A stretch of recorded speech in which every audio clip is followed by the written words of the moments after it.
अल्लाह ताला के फ़ज़ल व एहसान के साथ और उसके ख़ास फ़ज़ल के साथ हमने अपनी ज़िंदगी में रमज़ानुल मुबारक के महीने को पाया। वो रमज़ान के जिसमें मोमिन का हर अमल साले इबादत बन जाता है। इसलिए कि मोमिन अगर सोए तो वो ये सोच कर सोता है कि उठकर मैंने सारी करनी है, तो उसका सोना भी इबादत। और जब वो सारी कर लेता है तो फिर वो सोचता है मैंने नमाज के लिए घर से निकलना है, तो वो भी इबादत।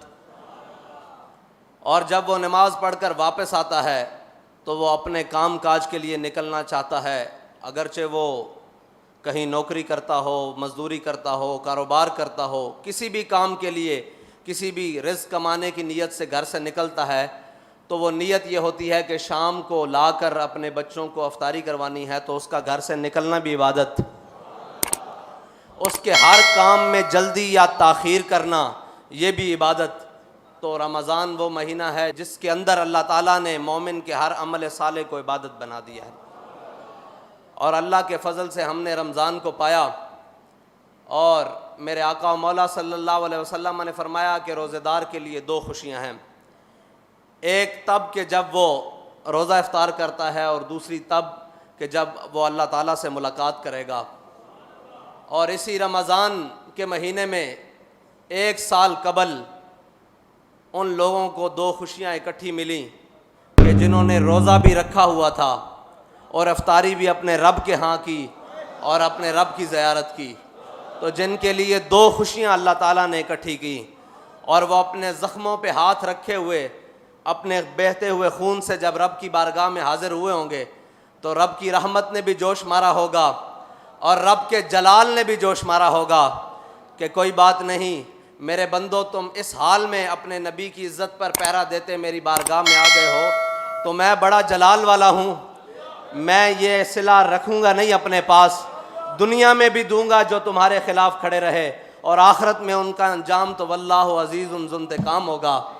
और हमने अपनी आँखों से फिर वो दिन देख लिए कि कलअदम करने वाले आज खुद कलअदम हो गए।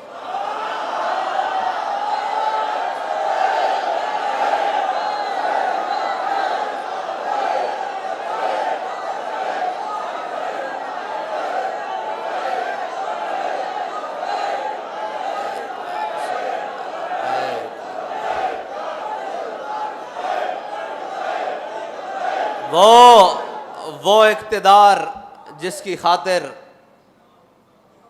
वो पाक खून बहाया गया, और वो इक़्तिदार जिसकी खातिर उलमा, सादात, हुफ़ाज़, कुर्रा, अवाम, मोमिनीन, मुस्लिमीन के घरों पर सीढ़ियाँ लगाकर चार दीवारी चादर की पामाली की गई। लेकिन आज देखो कि कहीं छुपने के लिए जगह मौजूद है। जिस इक़्तिदार की खातिर तुमने ये सब कुछ किया था, वो इक़्तिदार तुम्हारे गले पड़ रहा है और तुम उतार रहे हो। हाय उस ज़ूद पशेमा का पशेमा होना। ये रमज़ान का महीना है, हम इंतकाम की बात नहीं करते, लेकिन अल्लाह ने जो कुरान में लफ्ज़ इस्तेमाल किया है ना, वो इंतकाम का है। मसला ये है, हम इंतकाम की बात नहीं करते। हम कहते हैं कि कोई बात नहीं, ये जो कुछ हम पर हुआ ये हुजूर के नाम पर हुआ, लेकिन रब कुरान में इंतकाम का लफ्ज़ इस्तेमाल कर रहा है। हम तर्जमा तो करते हैं कि अल्लाह की खुफिया तदबीरें, और इधर भी रब ने फरमाया वल्लाहु अज़ीज़ुन ज़ुंतिक़ाम, अल्लाह बेहतरीन इंतकाम लेने वाला है। साबित कदमी बेहतरीन इंतकाम है, और हुजूर के दीन पर खड़े हो जाना ये बेहतरीन इंतकाम है। और वो जो शहादत का रुतबा पाकर रब की बारगाह में पेश हो गए, अभी तो ये दिन देखा है हमने, अभी तो जिस दिन आप अदालत बैसी वो दिन बाकी है, और उस दिन के लिए इंशाअल्लाह हमने अपना ईमान सलामत लेकर वहाँ तक जाना है।